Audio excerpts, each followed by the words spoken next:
The king and his kingsmen are being attacked by these calamities. And these birds, sio birds to Mr. Pashwa. Venye watu wanafikiria ati ni mandege zinavamia watu. No. These are the spirits of the innocent people who are being killed. They have converted themselves into this animal form. Now they are coming back. Let us just call a spade a spade. They are coming back in State House for revenge. State House is being attacked by a lot of things. Chaos. The other week ulisikia watu walipigana huko makofi. And these things tunaonyeshwa. Right now there's a disease that has attacked people in this palace. So saizi there are political rankles, Mr. Pashwa. And the political rankles za hii mwaka, I'm telling you, is about secret revealing. Na kitu yenye inafanya secret zinakuwa revealed si kupenda kwao. They are being pushed by the spirits of the departed souls. Wewe umehusika kwa kuua vijana, watoto, wa watu. Utakosa kuropokwa vile rafiki yako aliua mtu. Huwezi kosa kuropokwa. Huwezi kosa, my friend, huwezi kosa. Body shaming and whatever, those are not normal things. Have you ever heard about that anywhere else? So hao watu wako haunted na spirits. Na mwishowe it will be bad. There is a calamity coming in Kenya in 1.5 weeks. Leo tarehe ngapi? And I want to prophesy this before. On the 20th. Today is 20th. Either tarehe 2 ama tarehe 1 next month. There's a calamity. From now to second, there's a calamity that is coming in Kenya and it's going to take lives. Wacha ile mvua ile mtoni ilikuwa. Hello viewers, karibu tena kwenye episode nyingine hapa Pashwa TV. Langu jina ni Zadok Thomas. Leo tumekuja kwenye makao ya Wiseman Clinton. Tumekuja kumtembelea kwa sababu kuna mambo mengi ambayo yanafanyika hapa nchini Kenya, na tumetaka tu ile spiritual interpretation of what is going on. Karibu sana Wiseman kwenye episode nyingine hapa Pashwa TV. Thank you so much, Mr. Pashwa TV, Zadok Esikumu. Yes. I'm so delighted to be at your media platform again. Secondly, I want to take this opportunity to thank our good viewers and good listeners who always come to listen to us. They come to support us. They come to lift whatsoever we are recording up, because without them, we are just doing nothing. Yes. Without the good viewers, we are doing nothing. We are nothing without them. So anybody who is watching this video, may the Lord God bless you. May you never lack. May the favor of the Lord locate you for taking this opportunity to watch this interview. Anything that I'm going to share here on this interview, I am requesting my viewers, please, chukua ile itakusaidia. Na ile ambayo unaona haitaweza kukusaidia, achana nayo. In our conversation, anything that you feel like it is going to help you, use it. And the one that will never help you in any way, don't use it. Thank you so much, Mr. Pashwa. I'm so delighted. Okay. Yes. Karibu sana kwenye episode nyingine. And also asante sana kwa at least umepata muda ili uweze kuelimisha wana Pashwa TV. Kuna mambo ambayo yanafanyika hapa nchini na ningependa tu labda your input. Kama kuna siku tuliona kwenye ile Royal Building hapa Kenya ya King, penye King anakaa. Ndege waliingia pale wakavamia wengi sana, lakini watu wengi wamesema kwamba hayakai masuala ya kawaida. Labda kuna some spiritual information ambayo iko pale. Kwa hivyo naomba tu labda uweze kuongea kitu kuhusu hiyo. Number 1, I want people to understand the signs of unresting spirit. The signs and symptoms of unresting spirits. Watu wataanza kuvuana manguo wenyewe. Yes. Watu watavamiwa na wanyama. Wafalme watavamiwa na chura, watavamiwa na hizi ndege ambazo huwa zinakula majani na kausha. You remember the calamities that Pharaoh faced? Yes. Kulikuwa na chura, the plagues. Kulikuwa na nini, magonjwa. Right now, those things are happening in Kenya, but only the wise can see. You saw the doves, mandege zilienda zika-attack one of the very famous building here in Kenya. Zilienda zikavamia pale mahali mfalme wa Kenya anakaa. Yes. Na wakati zilivamia pale, there was a big tension. There was an order zipigwe marisasi. Oh, ndege. Yes, hizo ndege zipigwe marisasi because they thought they were robots. You know, today in this situation right now, you can make anything from whatsoever you can see. There are robots that look like people. So the king thought that it was hizo ndege zimeformiwa in form of robots, zimetumwa kuvamia the palace. So there was panic. Then another calamity, a disease has attacked people in that palace. That's why you will see people from the opposition. Wanasema mwingine anatembea, mumeona tunamsukuma mpaka masikio imefanya nini? Masikio imekonda, sijui uso. And when you look at the photos, you will realize that what is being said, it is the reality. Okay. It is part of the calamities that have been imposed to the king and his kingsmen, who are oppressing the innocent people through taxation, through stealing of their money and other things. You see, you remember Mr. Pashwa, mimi unajua ukinipata nimeingia kwa media kuongea kitu, fikiria sana. Yesterday I saw an interview of Cleophas Malala, the former senator of Kakamega County, speaking something that I had spoke and revealed in a vision a month, like 2-3 weeks ago. You remember the chopper crash? Yeah. Where a member of parliament lost his life. I explained to people very well that chopper crash was not meant for him. Na kama watu wanafikiria na wadanganya, they go back to the video iko hapa. Nikiongelea kifo ya Ngeno, I said clearly that chopper was not meant for him. Ilikuwa imebeba bibi ya mfalme, imemdrop mahali. Na ilikuwa imebeba other senators kuwapeleka mahali. But because the assassination ilikuwa lazima ikuwe completed, hiyo ndege ilibadilishwa mpaka na pilot. Then wakachukua watu reja, a videographer, mwalimu sijui wa primary nini, then wakachukua na another pilot ambaye alikuwa amefanya kazi for long, anakaribia retire, wakamweka hapo. So that hata wakikufa na huyu mwenye anakuwa assassinated, there is no problem. And that is what exactly happened. I saw wakisema Cherargei should respond on the death of Ngeno in the parliament. I saw this in a vision. Na nikaisema awali. I said it before. Now, the king and his kingsmen are being attacked by these calamities. And these birds, sio birds to Mr. Pashwa. Venye watu wanafikiria ati ni mandege zinavamia watu. No. These are the spirits of the innocent people who are being killed. They have converted themselves into this animal form. Now they are coming back. Let us just call a spade a spade. They are coming back in State House for revenge. State House is being attacked by a lot of things. Chaos. The other week ulisikia watu walipigana kwa makofi. And these things tunaonyeshwa. Right now there is a disease that has attacked people in this palace. Okay. And it has started with the king.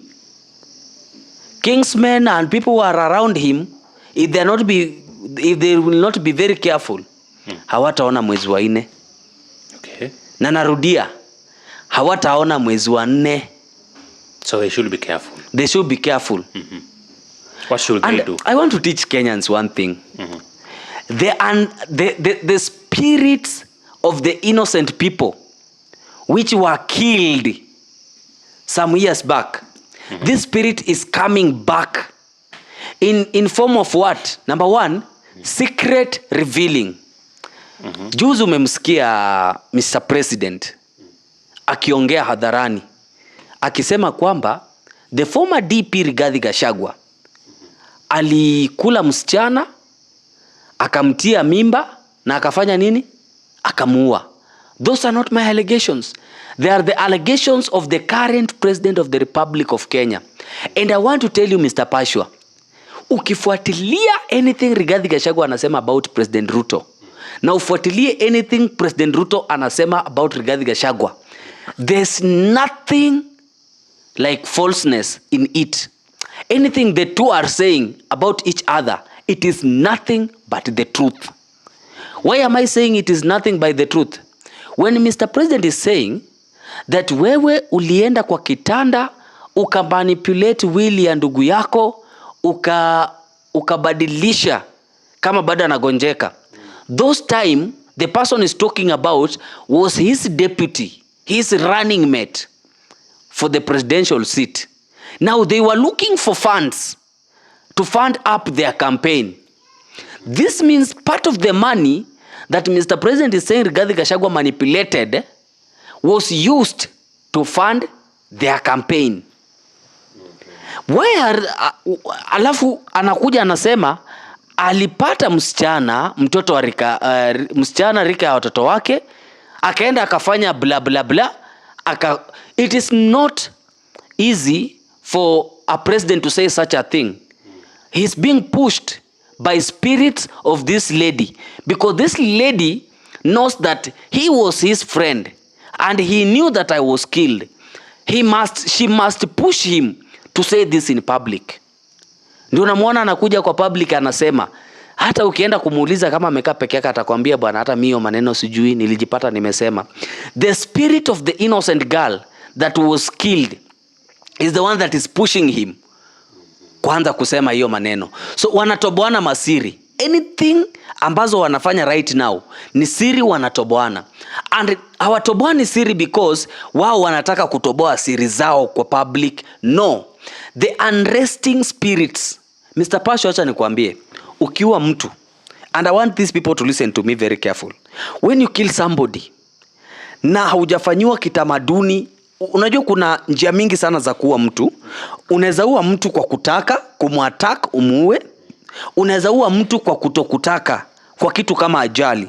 For example, you are driving your own car na mtu atoke kule apite kwa barabara na upate umemgonga, Mr. Pashwa, hiyo inaitwa imekuwa bahati mbaya, umemuua kwa bahati mbaya. Hawezi kosa kutilia maanani tamaduni ya Mwafrika, na utatupilia mbali tamaduni ya Mwafrika that huyu nilimuua tu kibahati mbaya, so wacha tu mimi nisaidie familia aende azikwe, and you call it a day and ukae comfortable. Trust me, the unresting spirit that you took the life, it will haunt you. Itakuhaunt in many way.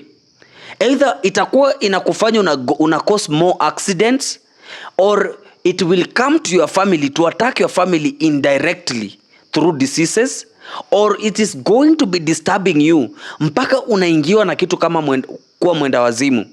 There is a friend of mine hapa Western Kenya, tulisoma na yeye, and he was very bright in school, but there are stories I came to learn about him, that one day he involved himself in the killing of somebody. Now the spirit of this person mwenye alikuja kuinvolve himself wakatoa maisha huyu jamaa, hakuenda kukula kitu kwa the Luya people call it manyasi. You know manyasi? The traditional herbals. Kuna zile traditional herbals unapewa za kukunywa, kuna zile traditional herbals unapewa za kuoga. And that's why my ministry comes from, where life is spiritual, where we as Africans hatufai kupuzilia mbali traditional yetu. Our norms, we don't need to put them aside. Kuna vitu tukifanya lazima we go back to our roots. Tukunywe hizo madawa, tuoge nazo, to chase away the bad spirit. Hata hapo kitambo mtu akikufa, Mr. Pashwa, mtu alikuwa anakufa kama jamii mzima walikuwa wanafanya aje? Walikuwa wanakaa pamoja for 7 days. Wanaomboleza huyo mtu mwenye wamezika for 7 days. Wananyoa mpaka hizi nyusi, wananyoa vipara. Those days mtu angekufa hata kwa familia yangu, mimi singekuwa na rasta. Kwa sababu mnanyolewa kipara, mnakaa 7 days, mnatolewa, mnarudi kanisani. That was a way of comforting the departed souls and spirit, for it not coming back in the community, for it not coming back to attack you. So rafiki yangu alijihusisha kwa kuua mtu, hiyo spirit imemwandama, akafika mahali akaruka kichwa. Lastly, hiyo spirit ikamudirect kwa River Yala. Akaona River Yala kama ni barabara imenyoroka. Na hiyo spirit ikamuingisha River Yala, akakunywa maji bila mtu kumsaidia na akakufa. Akatafutwa for 1 week bila kupatikana.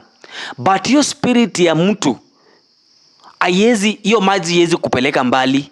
For example, umeangukia hapa, ati hiyo maji kupeleke mpaka Kisumu, never.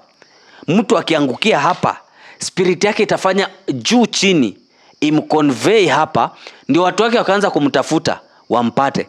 Wewe ushajiuliza mtu anatafutwaje kwa maji mpaka anapatikana? Kwa maji. Kwanza maji chafu kama ya River Yala, mahali penye uwezi angalia ndani, unatafuta through guesswork. Unatafuta kama umefunga macho na mikono hivi, una mala na mikono hivi ukiangalia. Ushajiuliza how does it happen mpaka wanapata mtu?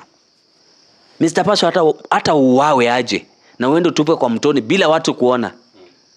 I'm telling you the truth. Mwili yako itakuja tolewa kwa maji. Because your spirit will signal a member of your family. Na itamwambia niko mahali fulani, kujeni munitoe. So this boy alikuja akatolewa River Yala na akazikwa usiku, as the tradition and norm of an African man. People are embracing Christianity. I am never against Christianity. But our original culture as African men and women, we are Africans who embrace our tradition through herbal medication, through spiritual, through ancestors. And we should embrace that in all ways. Wewe ukiona hawa wameanza kutoana masiri zao na ni wanasiasa wakubwa, mwingine ana body shame mwingine anatoboa siri za mwingine, there's nothing they are saying, anything they are saying Wakenya wasichukulia slightly. In fact, if I was a judge of law, ningechukulia that statement of President Ruto very seriously. Because here we are talking about a life that was lost through something called sex na mimba na nini. And the person who was involved in the loss of this life was once a very close friend, an aspirant, na mtu mwenye alichangia serikali ya sasa kukuepo. This means that Mr. President knows something that he's saying. He's not a mad person. And Kenyans should not take this for granted. They should not take this for jokes. State House inavamiwa aje na mandege? Birds zinavamia State House. How? Have you ever heard of such a thing before? Umaisikia? Not yet. Na hutawaisikia. It will only happen in Kenya. Because Kenya tungekuepo wakati wa Yesu. Sidhani kama Yesu angetoboa. Sidhani kama Yesu angetoboa. Those days tu yenye Yesu achukuliwe, atumwe mahali kama Kenya, atumwe hata tu pale Nairobi CBD, pale archives, sidhani kama angetoboa. Wangempiga, hizo sandals za Yesu wangenyang'anya, hiyo kanzu yake wangechukua, wangemfanyia madhambi sana. Because Kenya is a blessed country. But people living in Kenya, people who are Kenyans, they are good people, yes, but they have a certain spirit ambaye wasumbua sana. Do you know that Kenya iko na utovu ya Africa? Do you know that? Unaona Ngong Forest? Pale Ngong, in that forest, utovu ya Afrika mzima iko hapa. That's why you will see it is only Kenya in Africa. Ishaitoa president ambaye hajarule Kenya. Ishaitoa senator ambaye hajarule Kenya. Imetoa watu mbali. Kenya is not just a mere country like other countries. A country that even the president of the United States of America anaogopa kuanyima visa. It is only Kenya. anaogopa kusema ati Wakenya mtasafiri huku because he knows the consequences atapata. He knows very well. He can never dare say that. Even other countries, when they try to fight Kenya, wanafika mahali wenyewe wana give up because a Kenyan guy atakuchukua atakuweka kwa sanduku and people will believe that you are dead. They will hack your government systems and they will control it because ile akili Mungu amekea wa Kenya ni akili ingine tofauti sana. A very different brain. That's why unasikia mtoto Mkenya mwenye anaitwa Gen Z, when you employ them na umwambie na kuachisha kazi kesho, anakuambia sawa. But go somewhere else, ambia mtu na kuachisha kazi, atakupigia magoti, atakufanyia nini. The spirit of Kenyans is very different. So saizi there are political rankles, Mr. Pashwa. And the political rankles za hii mwaka, I'm telling you, is about secret revealing. Na kitu yenye inafanya secret zinakuwa revealed si kupenda kwao. They are being pushed by the spirits of the departed souls. Wewe umehusika kwa kuua vijana, watoto wa watu. Utakosa kuropokwa vile rafiki yako aliua mtu? Huwezi kosa kuropokwa. Huwezi kosa, my friend, huwezi kosa. Body shaming and whatever, those are not normal things. Have you ever heard about that anywhere else? So hao watu wako haunted na spirits. Na mwishowe it will be bad. There is a calamity coming in Kenya in 1.5 weeks. Leo tarehe ngapi? And I want to prophesy this before. On the 20th. Today is 20th. Either tarehe 2 ama tarehe 1 next month. There's a calamity. From now to second, there's a calamity that is coming in Kenya and it's going to take lives. Wacha ile mvua ile mtoni ilikuwa Nairobi. Unajua Nairobi hakukuwa na mafuriko. Lilikuwa pepo la kufagia uchafu. It was God had, Mungu alikuwa ameshuka Nairobi to clear the Sodoma and Gomorrah. But even the wise people did not see that. Ile mafuriko, kwani kuna mto gani Nairobi inaweza burst ilete mafuriko ibebe watu? Is there a river in Nairobi that can burst ilete mafuriko ibebe watu? There is no. Kwani unataka kuniambia hii maji ilikuwa inatoka wapi? Mvua tu ya kawaida inakuja inabeba watu, inawarusha huko, inaua watu. Let me tell you one thing. I was talking to a certain a very close friend of mine from USA. She's a very nice woman. She helps me a lot. I was talking to her the other day, nikamwambia, mami, unaona hii mvua yenye imekuwa Nairobi? Because when it was happening, I was not in the country. I was in Ghana. God had shown me that unakotoka, there's a punishment I'm going to give them. And God's punishment ikishuka katika mji, it takes both the sinners and the non-sinners. Wale wametenda dhambi na wenye hawajatenda dhambi wote wanaekwa kwa kapu moja, wanafurushwa. In fact, most of the people who died hata si watenda dhambi. They are not even part of Sodom and Gomorrah. Okay. Yes. So Nairobi, na hiyo mvua ya Nairobi ilisimama ile siku nilirudi. I don't know if you realized that. I even called media at the airport to come and witness what I want to do. They came. Go and watch a video in Flourish. Go and watch a video in huyu anaitwaje, Amos ama Mweke TV. Go and watch in Gikuyu updates. You will see. That's the data I came back in the country. And I told God, oh my daddy, please stop it. And Father told me that I've done enough. Wenye masikio wasikie. But he told me he's coming to punish Sakaja. I don't know why God wants to punish Sakaja. And I'm really sorry. I love Sakaja with all my heart. He comes from my tribe. But there is a punishment God is bringing to him. Not only Sakaja. There is also a certain MCA in Nairobi, like 2. Somebody Alai and another one. Niliona tu majina. Sakaja, somebody Alai, and then there was another MCA ambaye ni kijana pia. I don't know ni which mtaa. He's so rude. When he talks, he shouts. Niliona there's a punishment coming to these people. That is what I saw from Nairobi. Na nikaambia Mungu, please my daddy, stop the rains. Your people have heard what you have said.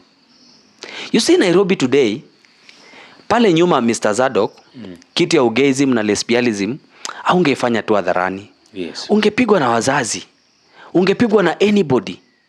But today unaenda unapanda bodaboda, bodaboda anaanza kuingiza mkono polepole, anaanza kushika mwanaume mwenzako. Unaenda unapata like kijana anakufinyia macho, unapita town anakufinyia macho, few yani anakusignal. He wants you are behind. The Sodom and Gomorrah has returned to Nairobi, and God is still punishing them in Nairobi. I'm telling you, there's a disease coming in Nairobi. It will be historical. Na itawakula sana. Watakuwa wanajigwara na kidole huku nyuma mpaka wanashangaa. Like, do you know why God alikataa kumaliza UTI kwa mwili wa binadamu? Kwa sababu wanadamu ni viburi sana. UTI is a spirit, it's not a disease. UTI is a spirit. So watu wasiposikia, I'm warning the people of Nairobi. There's a calamity coming in Nairobi. Na ikichelewa itakuja tarehe 2 next month. Tarehe 2 next month ikichelewa. Please, the people of Nairobi, including your governor, do something. Kama nyinyi familia, if there are family which are watching, please, ombeni Mungu sana. Ombeni watoto wenyu. Because the most people who are going to be affected are the youths. Youths watakuwa affected sana kwa hii calamity ambayo inakuja in Nairobi. Today people are not afraid of HIV. They are not afraid. Kwanza vile wameletea dawa ile ya kudungwa na unafanya vitu bila kujali. People are never afraid of that again. But God has a plan B. God is sparing people, but people are not listening. Hata wanasiasa watakulana. There are some Mr. Pasho, unajua mimi there's something I said about mwezi wa 4 and about a prominent mwanasiasa.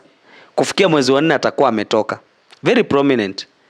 By mwezi wa 4 hatakuwa. Mwezi wa 4 kitu tarehe 11, the assassination itakuwa completed on him. And I've seen this spiritually. Not heard it. It is spiritually. I've just seen a prominent leader standing on the head roof of his car, then anaanguka. So hawa watu Mr. Pashwa, wanasiasa wajichunge sana, because wengi wao watafika 2027. So Mr. Pashwa, mimi I am preaching for my Africans to believe that life is spiritual 99%. The 1%, it remains for the body. Life is spiritual. The problems you are facing them because you are afraid of tackling them. And the way to tackle our problems, sio tufunge macho tuombe. Why are we closing our eyes while praying? Why? So that our land can go, so that we can be enslaved, we can be handcuffed. They are telling us to close our eyes while we are praying. Ndio watuweke minyororo, watuchukue kama slaves to Europe. Wanatuambia tufunge macho tuombe, so that they can steal our wives, they can take away our kids, they can take away our gold, they can take away. They are preaching good, but what their action is. Who was the missionary? What was the main purpose of the missionary? And who is that colonial? The people who colonized us. They are the same missionaries who are holding a Bible in this hand, and in the other hand they are holding a sword to take away your life, so that they can be able to take the African properties. The boundaries you are seeing in Africa today, Mr. Pashwa, it is not Africans who had came up with the idea of making boundaries in their continent. Why is America great? America is a nation with a group of countries. United States of America. The countries, more than 50 countries in the same state. That's why America is superior than other things. We Africans, we have the ability of making Africa the superior of everything. If our leaders can unite and come together, Mr. Pashwa, let us have one currency. Let us have one mode of trade. The issue of visa boundaries. Ukitaka kwenda Uganda, unakalishwa kwa boda kwa muda. Yet you are moving from your motherland, going to the same motherland. Ugandans are our brothers. South Africans are our brothers. Botswana, Namibia, Tanzania. These people are from one mother who was a black man. Our father and mother, they were black people. Even Jesus Christ ambaye anachorwa katika hizi picha za wazungu. Huyu Yesu ambaye unaona anachorwa kama mzungu. Jesus is a black man. Jesus was never a white man.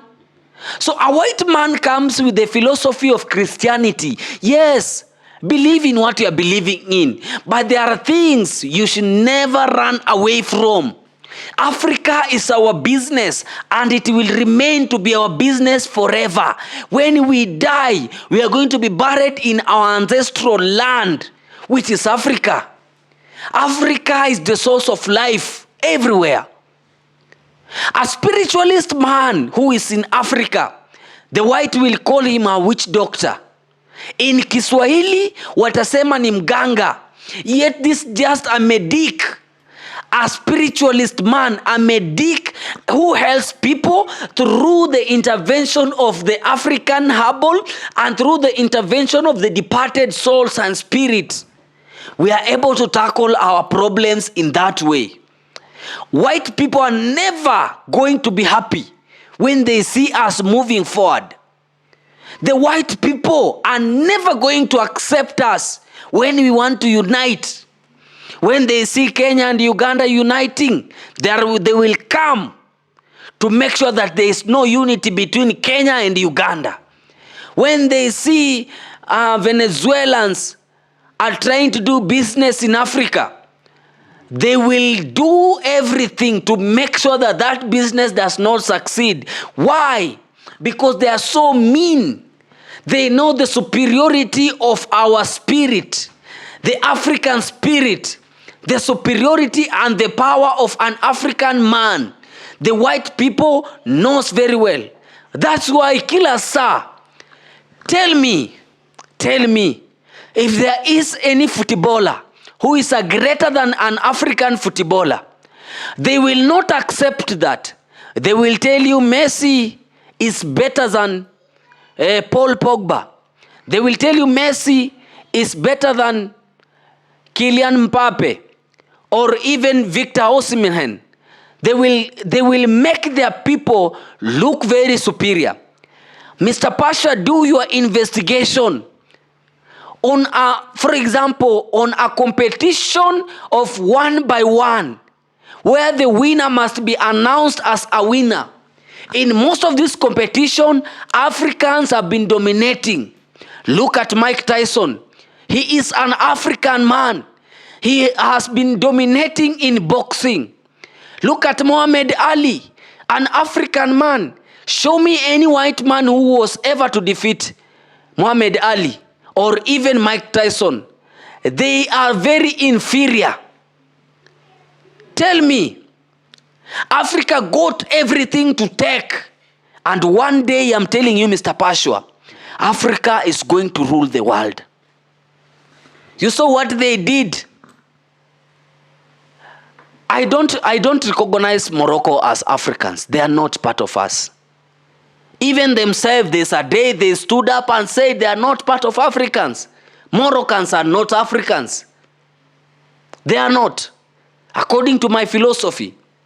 An African man will believe in Africanicity and they will dwell in it no matter what.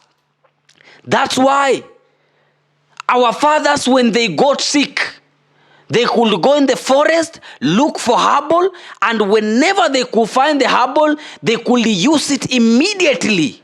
Wanapona. The white man came with the philosophy to take the same herbal medication, and they took it to the laboratory.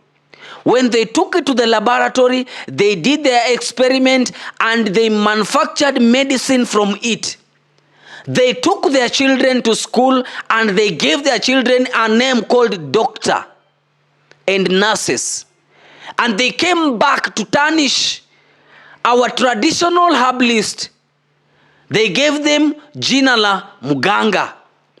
So that when you tell somebody, I am from a traditional herbalist, nimetoka kupewa dawa za kienyeji, they will tell you that umetoka kwa mganga. This is why every time I come to the social media, Mr. Pashua, to teach people about the culture of an African man, they should always listen to me. Africa, we are very superior. But because sisi wenyewe hatuamini katika zile vitu ambazo Mungu ametubariki nazo. Do you see any part of Africa where something like earthquake affects like in China? We don't.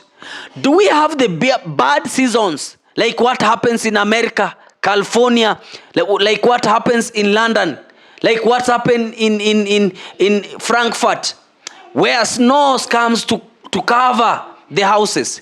Do we have them in Africa? We don't have. Yes. Why? The spirits of our forefathers will always be with us. Na ndio mimi wanaambia watu, shida ambayo Afrika wanapitia, they can solve it. The Africans are able to solve their problems. But because of ignorance, because of mimi naogopa kufanya, because of like there are a lot of things, Africans, we have the ability to dominate. I wonder today, Mr. Pashua, you can get an African lady crying, saying that anatamani kupata mimba. Where in Africa women couldn't give birth. Today they are able not to give birth because wamehasi tamaduni ya Kiafrika. You will see many homes ziko na wasichana tu. Why? Where the spirit ambayo ilikuwa inasaidia Africans to be Africans. I'm talking to you, my dear brothers and sisters. What are we doing wrong that is forcing us to pass through problems? Africans, we never suffered. In the ancient, I believe I was there, in the ancient days, Mr. Pashua, because life is spiritual. In the ancient days, Mr. Pashua, food was coming from Africa, going to Europe. Medication was coming from Africa, going to Europe. Gold was coming from Africa, going to Europe. Casual laborers were coming from Africa to go to Europe. We were the main source of happiness in the world. But today things are vice versa. They come in our continent, they do mining in our continent, they go back to their country, they take what they have taken from our continent, they go and manipulate it or make it something, and they return it to Africa to sell big money to us. Why is our football inferior? Where is our people? You know, today people will tell us that we are not being colonized. We are free from colony. But when Manchester United is playing a football match at 11 p.m. at night, you will see African boys and men going to the videos to go and watch the white people playing. Why? Are we being colonized through football? Are we being colonized through boxing? Are we being colonized through other activities that the white people are doing? Mwache ujinga. Africans, we have the ability of tackling our problems. Mimi sitaki kusikia mwanamke wa Kiafrika akisema kwamba siwezi kushika mimba. Why? Go back to your traditional herbalist. Go back to your spiritualist. Akufanyie misambwa na kila kitu ushike mimba. There are diseases, Mr. Pashua. Mtu amefura tumbo, ama mtu ametupiwa boils, ama mtu ameattack from the internal. then unaenda hospitalini kudungwa shindano. The moment unaekewa shindano hivi, that is a clear certificate to heaven. For example, umetupiwa boils, unapewa certificate ya heaven direct, because uchawi wa Kiafrika haisikizani na sindano ya mzungu. Today was one of the saddest days of my life. One of the saddest days of my life is when I lost my daughter, baby Yasmin, who died some days ago, na nikakosa kumzika. It's now some years. So yesterday, I spoke to the spirit of my father. You know, I'm a spiritualist. I have the ability to do that. And he told me, go look for your brother, go look for your sister. My stepbrothers and sisters. I think my brother is in the bedroom with his family. You have seen them here. He told me, go look for him and look for your sister too. Mahali penye amoleka kule Kisa. I called my brother, huyu. Nikamwambia I want us to meet. He never knew the reason to why I wanted to meet them. Nikakutana, akaniambia yuko Hayega. I went Hayega, tukaenda somewhere in Kakamega Forest yesterday. Nimetoka Kakamega Forest around saa 3 saa 4 jana usiku nikikuja. We went to Kakamega Forest to do some 1, 2, 3 activities. It was part of my saddest days. That nilitoka nikaenda and I was to go and visit my brother. Tukatoka tukaenda mahali kwingine, tukatoka kule, tukarudi hapa kwangu. So today I had to visit the grave of my father. Today I had to visit the grave of my father, to go and speak with his spirit. I have the ability of speaking to the spirit. I was to go and speak to the spirit of my father. Number 1, to help me grow my financial status, because I feel I need to settle his family. Number 2, to protect me, because I've seen some people trying to fight me. And when I visited the grave of my father, where he was buried, you know, there are stories there. There are very bad stories about the pictures and everything. I think I'll share you with the photo. Wakati nilifika kwa kaburi ya mzee hivi, mvua ilianza kunyesha. So I went there, you know, when the people from that area, when they see me from that home, when they see me, they fumble. They think that nimeenda kuwanyang'anya shamba. Unanisikia? Nilienda nikasimama kwa kaburi ya mzee, mvua ikininyeshea, and I felt some pityness in me about some things, about the orphans and whatever. I felt how the orphans are being oppressed by their uncles. In that moment, before I was to leave with my brother here, is here, one of my uncles came in. And he works with the government. When he talks, you can think that he is God talking. The arrogance in him, the rudeness in him, the way he was handling people long time ago, he thinks that he can handle you the same way. He don't know that today there is law, kuna sheria. He don't know that today people are spiritualists. You know, you can handle me physically and I will attack you spiritually. So he was trying to talk to me rudely, and he was bearing me and daring me that I should never go back there to the grave of my father. I told him, listen here, I'll come. To the grave of my father, I will come na nitasimama kwa kaburi ya babangu. Because number 1, this uncle who confronted me, I know he's watching me. The bitterness in him is because of what I revealed on the media. I know he's watching me and I'm never afraid of him.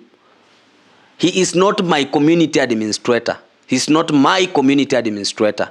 And he can do what he thinks. He works from Upper Kakamega. I think the government of Kakamega, you should think about the orphans. Hawa viongozi mmeka kwa maofisi wananyanyasa maorphans sana. You took somebody mnamweka kwa ofisi kwenda kunyanyasa orphans. You know me, I don't have a problem. I can buy my own shamba and settle. But what about my siblings? Wale wengine, what about them? The spirit of my father will never rest until I will fight for what belongs to them. So this guy is confronting me, Mr. Pashwa. Anajipiga kifua. Na mimi nikiangalia, naona hii kifua unajipiga hii. Even wakati tulikuwa natoka, his father akatuambia mnaenda mtagongwa na gari kwa barabara mkufe. An old man, a retired teacher, anaambia watoto wa mtu mwenye alizika that huko kwenye mnaenda mtagongwa na gari na mtazikwa. I want to tell him on this camera, and I'm not afraid of your children anymore, that utazikwa nikiona. Na siku ya matanga yako nitakuwa na kesha. I'm telling you, I am not a Christian. Me, I'm not a Christian. I am not a Christian. I am a spiritualist. Mimi malipo si mbinguni. Malipo ya dhambi hapa duniani kwangu ni hapa duniani. You cannot pray for me niende nigongwe, alafu mimi niende nikuombe Mungu akuweke miaka mingi. For what?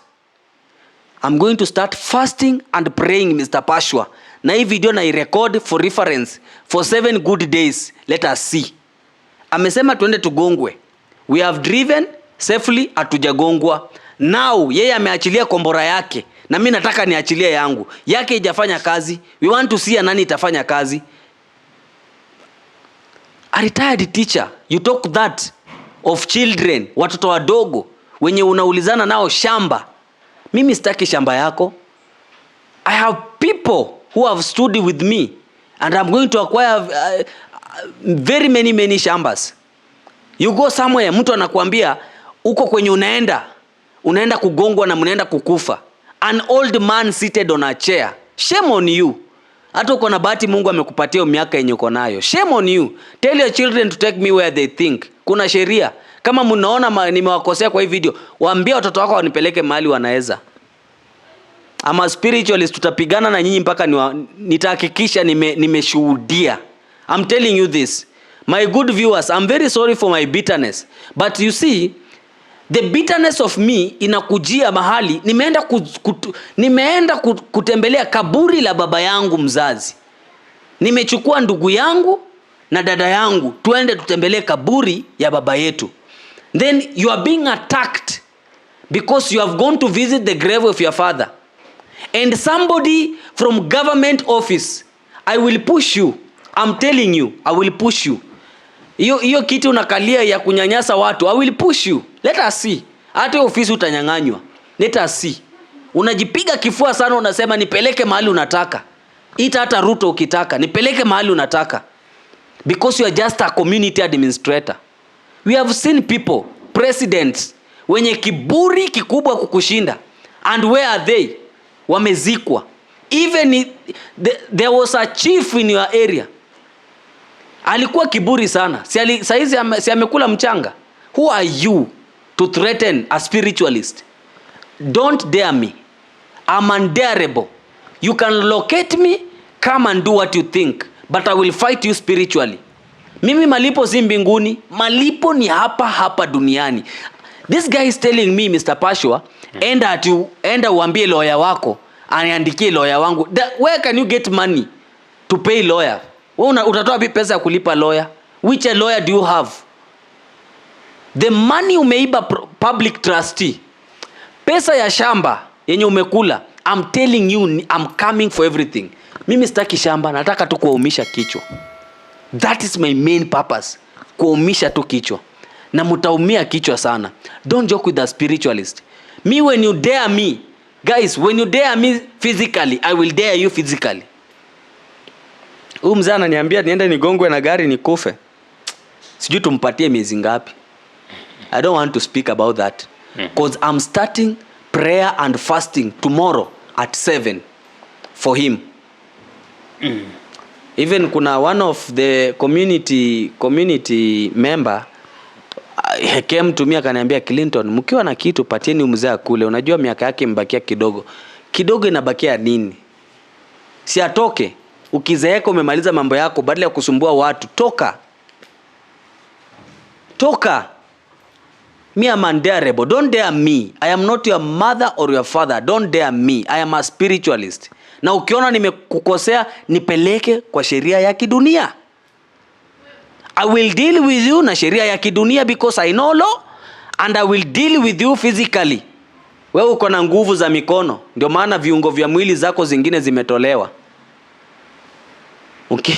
Ukiongea kwa watu wanashangaa, what is this? What is this talking? What is this? Watu wamekutendea madhambi paka like me, don't dare me. Me usinijaribu. And I've recorded this video so that you can see. And you know very well it is you I'm talking about. Nipeleke mahali unataka. Me am a spiritualist, Mr. Pasho. When you dare me, you are daring a very wrong person. Unajua ingekuwa pastor, you are daring a pastor. Pastor angekuambia, mimi nakuachia Mungu. Mungu mwenye neema na neema za Mwenyezi Mungu ziwe nawe. I don't do that. When you attack me physically, I will come to you physically. Ndio maana Waafrika wanateseka. Why? They are afraid of facing the reality. We can never be afraid of facing the reality. Mtu anakuroga, alafu unaenda kumuombea. Why are you praying for that person? Give me 3 reasons kwa why mtu amechukua makaratasi zako, amepelekea nyoka ilalie, then wewe unaenda kuchukua magoti unaweka chini unaomba. Tafuta hiyo nyoka ua. Na kama uwezi ua hiyo nyoka, kemea huyo mtu hadharani akikusikia. Na huyu mzee ajui, mwenye ananiambia tunaenda kugongwa. The moment alisema mnaenda kugongwa na gari mkufe. Unajua nilisema aje? Na ikurudie wewe na jamii yako. That is what I said. Na ikurudie wewe na jamii yako. Put your ears, guys. I will send you here a video or a photo. Somebody close to him or him in a very fatal accident. Very fatal one. And I'm very sorry to say this on camera, but I will send you a video. A video or a photo. I know who my God is. He never fails me. When you try to attack me, he never fails me. He never fails me. My Lord never fails me. That's why today my brother akiwa hapa Mr. Pashua, hata ukimpatia microphone aongee. I received a phone from Rwanda. Why? There's a very close friend of mine in Rwanda. Alinipigia simu akitaka sponsorship ya shule yake. And I told her, God is going to bring the sponsors. Sponsors wametoka ngambo, wamekuja kwa shule yake Rwanda, wamemusponsor na hata kuna pesa mingi sana wanaenda kuacha pale. I know who my God is. He never fails. Ni watu wangapi hapo wamekuja wakitafuta msaada ya kupata watoto, wanatafuta msaada ya kupata kazi, ya kupata settlement ngambo. How many people have you ni wangapi wenyu mmeni approach? Ni visa mko nazo ama hamuna? Mumeitiwa kazi ngambo ama bado? How many people in this kwa hii saizi? Ni watu wangapi wamekuwa kwa live yangu Mr. Pashua? I've been praying for people on a live na wanapona. I have witnessed somebody mwenye amepona cancer from my instruction. So when you are daring Clinton, ask yourself, Mungu wa Clinton ni nani? Mimi si pastor. Na mimi nitawaambia, mimi si pastor wala bishop. Na usiniite mchungaji. Don't dare. Mimi si mchungaji wa kwako. Me am a spiritualist. Mtu mwenye hajali matokeo ya kuwe mabaya ama mazuri. That's why I'm telling this family, don't dare me. Hapo tutatuma jua. Wakati mvua inanyesha kwa majirani, hapo nitawasha jua. Itawaka kwa hiyo boma. Na when I was leaving that compound, niliwaambia mimi hata sina haja na shamba. Kwani shamba is how much? God has blessed me with money, Mr. Pashua. I'm not bragging. I have money. God has blessed me. If I want to acquire a land, I will acquire it even tomorrow. Not 1 or 2. Nimewambia nataka tu kuwaumisha kichwa kidogo. kuumisha tu kichwa, kuwa twist. Wajua ya kwamba the Bible says when you touch on my anointed ones ni our orphans na akina nani, the widows na wale mapriest. When you touch them, God will never leave you. Na machozi ya orphans, I want to tell anybody who is watching here, usiwahi kubali orphans kulia kwa sababu yako. Never accept. Look at Ndeke's life. Yule Ndeke, yule Mkamba, angalia maisha yake vile ni mazuri. He was very oppressed by the uncles. Saizi si amefanikiwa, ndio yule anafanya mambo yake. Never in your life allow the tears of the orphans come in their face because of you. Usiwahi kubali. Usiwahi kubali machozi ya yatima.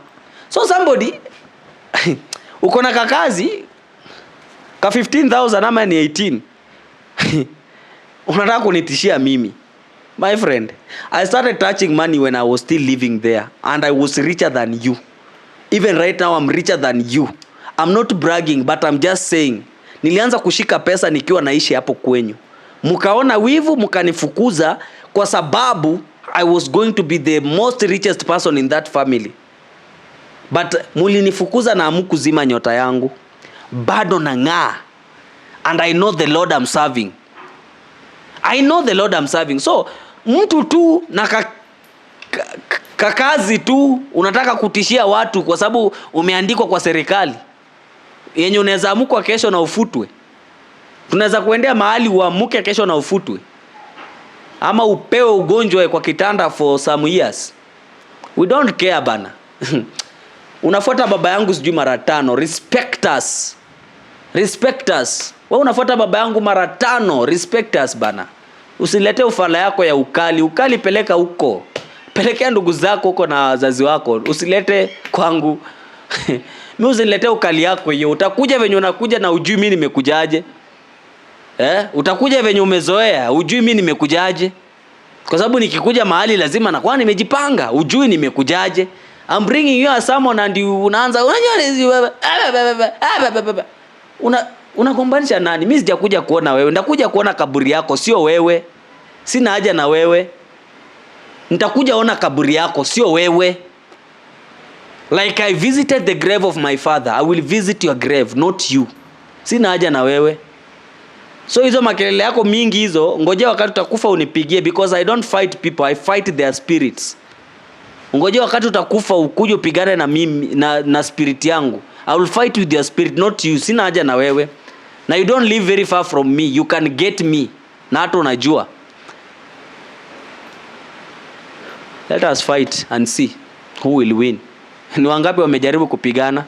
Ni makaburi mangapi so far mmesikia? So don't dare me. Don't dare me. Sinjaribu. Mimi si wa kwenyu. Everything you stole. I want you to tell the government, how did you transport the body of my father from Kitale to Mukumu? Yani watu wanachukua maiti, wanakalisha maiti kwa probox, wanaivalisha Marvin na wanaifunika blanketi, wanailea. Mkifika kwa traffic wanajua huyu ni mtu amelala na ni maiti. I know you don't have documents. Public trustee Kakamega, there are signatures we are coming for. We want this guy to explain how he was taking money from public trustee Kakamega. Hizo vibanda wamejenga hapo, wakajengea. Na nitawaumisha kichwa. Mimi don't dare me. I'm not a pastor. Me I'm a spiritualist. Usinijaribu. I am a spiritualist. Na narudia tena. Kama kuna mtu huku nje unataka msaada kwangu kuhusu shida zako, when you approaching me, number 1, kumbuka nimesema mimi si pastor. So ukianza maswali mingi, don't even call me. Usinipigie. Kaa na hiyo simu yako. Ukianza maswali mingi, usinipigie simu. That's why wengine wenyu siwajibu kwa SMSs. Sipokei simu zingine. Because unaanza kuniambia unajua nilikuwa sijui nafanya nini. Don't. Me I'm not a pastor. Ukitaka pastor tafuta Ng'ang'a, tafuta Ezekiel, enda huko wakuombe.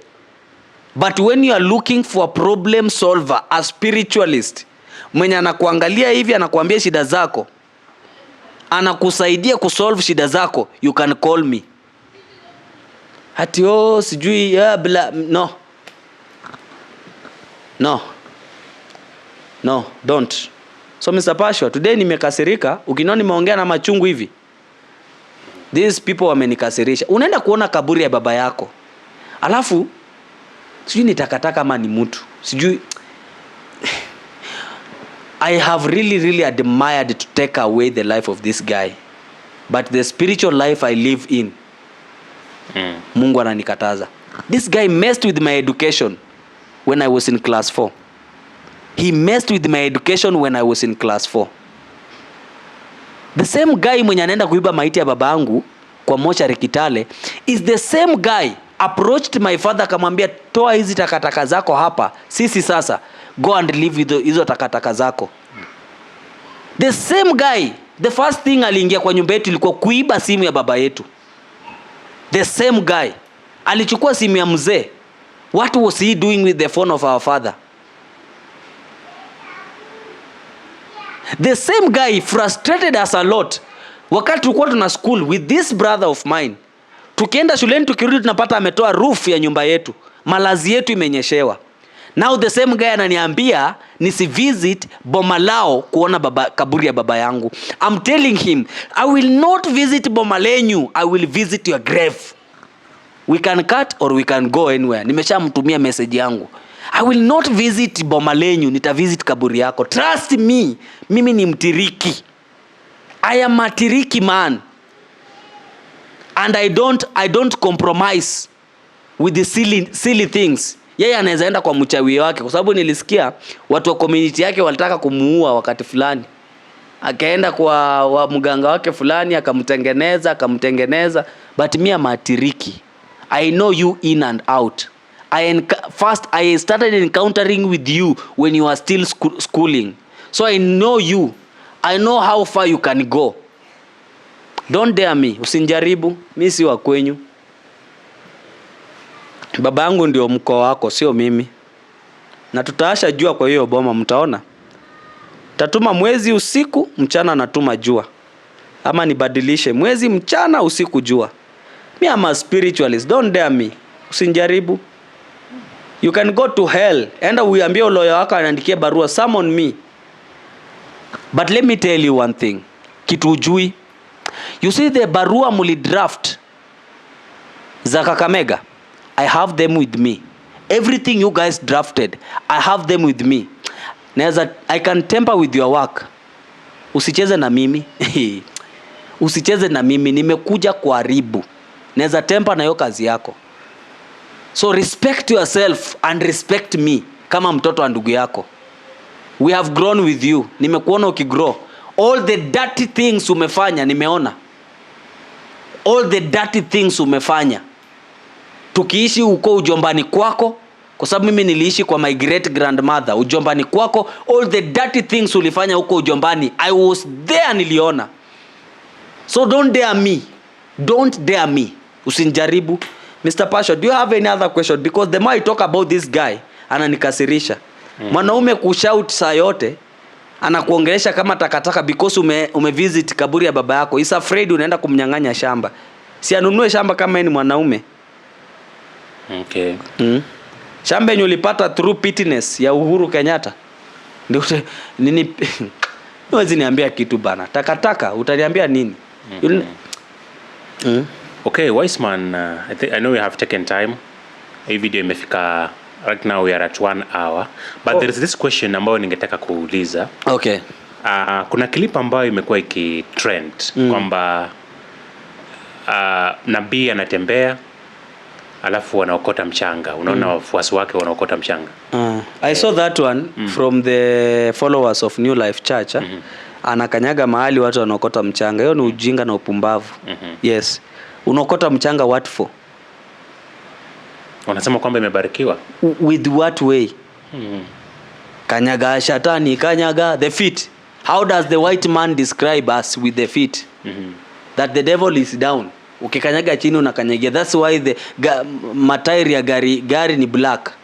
The symbol of a black man. So wakati amekanyaga chini, labda ametoka choo anakanyaga chini unaokota. with the germs. And you go and weke kwa maji ukunywe. Because that's what they are going to do. Ni ujinga tu, Mr. Pashwa. We are Africans. There are things we should never believe in. We are spiritualists. Every African person is a spiritualist. Unaona? Ukiwa na kashida, Mr. Pashwa, there's a way you can solve it. Ukikaa tu chini useme, hii shida iliwahi kuwa kwetu, ama mimi ndio wa kwanza ku-encounter this problem. How am I going to solve this problem? What can I do so that this problem can go away from me? So unapata hii kanisa New Life Church of late iko na drama. So unajua saa hizi on TikTok wamejaa huko. Drama zimejaa huko. Mara huyu pastor atakikani kukua kwa hii kanisa, mara huyu mwenye alikuwa anakanyaga chini watu wakiokota mchanga ni ndugu ya huyo mchungaji mkubwa. So hizi ni vipindi tu. Like utafika mahali mkishaokota mchanga wanakuambia, kama unajua umeokota mchanga, toa dhabihu. Toa dhabihu. Weka sijui nini. Hiyo ni ujinga tu. Trust in what you trust in. Hata Christianity, believe me you, tumezaliwa ndani. Kama tungezaliwa tu kama tuko pagans, wengine wetu tungekuwa pagans ama tungekuwa spiritualist kama mimi. Ndio maana mimi kwa mafundisho yangu, Mr. Pashwa, naulizanga mtu, Mungu ni wa dini gani? Mungu hana dini. Na Mungu kukosa dini inatufundisha nini sisi kama spiritualist ama sisi kama binadamu, wakati Mungu hana dini? Huwa sisi tunafuata nani? Tunafuata nani? Hatuna mtu mwenye tunafuata. Kama sisi tunafanya vitu kinyume na matarajio ya Mungu, kwanza hata kwenye Biblia tu, kwanza tu venye Biblia inaanza, tunaanza kubreak hiyo mwanzo wa Biblia mpaka mwisho wa Biblia tuna break bado. Who are we? So mtu anatembea, hiyo ni idolatry worship. Ile kitu ya Mungu si anasema aje, usiunde wala kuchonga sanamu kwa niaba ya kuniabudu. Sasa hawa wenye wameacha mchungaji wa New Life Church anakanyaga chini, wanachukua mchanga, wanamwabudu, wanaamini kwamba miguu yake iko na powers, na wakiokota hiyo mchanga mali miguu yake imekanyaga, hiyo powers itafanya nini? Itatoka. Ndiyo, maisha ya mwanadamu unaweza ukamroga kupitia kwa mchanga, ama unaweza ukamtengeneza kupitia kwa mchanga, lakini sio yajiokotee. Ni wewe umtengenezee. As a spiritualist umtengenezee. For example, nikuje katika boma lako, kuna mambo, issues za vifo, premature death na nini. So nikikuja katika boma lako, tutatengeneza ardhi yako, mchanga wako, tutaifanyia spiritual intervention. Tukishafanya mambo na spiritual intervention kwa mchanga wa boma yako, utapata kwamba we are able to cut out hizo vitu ambazo zinasumbua generation yako. Ndio maana unasikia mtu akikufa wanaulizwa, walitupa wapi umbilical cord yake? Mahali fulani, endeni muziki hapo. Okay. Because the umbilical cord most of the time inazikwanga at your inatupanga at your ancestral land. So unapata mchungaji anatembea, watu wanaokota mchanga. Hiyo ni upumbavu wa hali ya juu. Because they are worshiping him. You should, mimi, I don't want anybody to worship me. Don't ever worship me. Useme ati bila wewe Mungu angenisaidia. Mungu angekusaidia tu. I was just a channel that God saw a lesson in me to be on online, ni kufundishe kitu, ujifunzie kutoka hapo. So mtu akikwambia ati bila wewe singeweza sijui nini, you are worshiping me instead of God. For me, I don't. Mimi kuna vitu, Mr. Passion, nikianza kuongea na wewe I don't allow. Number one, ukinipigia simu na uanze kulia, nitakata hiyo simu. And I don't like rude people. Unitumie message ati si nilikuwa nimekutumia, that is a rude language to me. I will not even answer your text message. Be polite when ukitaka kusaidika, because the Lord God has given me a gift. Mr. Pasho, hii gift mimi nilipewa kitambo, si sahi. Nilipewa kitambo. Hii ya kuombea watu wanapona, ya kuombea watu wanapata makazi, nilipewa kitambo, sio sahi. So when you are approaching me, know that it is not a lazima nikusaidie. I'm just helping you because God has commanded me to do so. So I'm so delighted. I don't know if you have another question kwa sababu leo nimekuwa na bitterness. No more questions. Maybe tomorrow if you have another topic pia tutashare na No problem. So to our good viewers, I want to take this opportunity to appreciate and thank every one of you who has been with us since minute 0 to this minute. Those who are watching from TikTok, Shim's Family Live and Pashwa TV Live, I want to take this opportunity to appreciate you guys. May the Lord God see you through. May your homes never lack. May anything that you pray for, may God grant it to you. May God bless your family and your children. May God fight with your enemies. May your enemies suffer here in this world, not in heaven. May your enemies suffer in your present because they are hurting your body and their body must be hurted. May your enemies suffer here in the world and may you witness your enemies suffer. That job you are looking for, anything that you are applying for, may the favor of the Lord be with you. May God's grace be with you. May you receive them. May you receive them from our Creator, the Spiritualist Father. My name is Clinton Shim. I am a spiritualist and I help people solve their problems.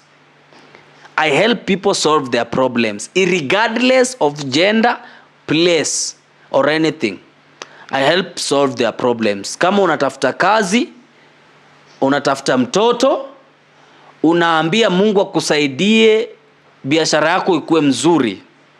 Unatafuta kusettle vizuri katika boma lako, unatafuta kuanzisha familia bila mikosi. Call my number. Nipigie simu baada ya interview hii na tutaweza kuzungumza na wewe. My phone number is 0706 052199. I will repeat it again. My phone number is 0706 052199. And they are very good people who are supporting me in my mission because my spiritual work nazunguka dunia mzima. Like last week I've been in Ghana and in the span kuanzia December mpaka saizi I've been able to go across 7 countries. If you are feeling like let me just support this young man in his mission, you can use my paybill number. Paybill number is 247247. Account number is 0702 53 0570. Then if you want to support me directly, useme nimefurahia na mafundisho yako, just send me money there. But I love money so much. Send me money directly. Useme nimekusimamia safari ya ndege ya kwenda Mombasa, 18,000, tuma hiyo 20,000, tuma 1,500, 200. Send anything that God has blessed you with on 0706052199, and may the Lord bless you as you plan to support my ministry. Bye bye.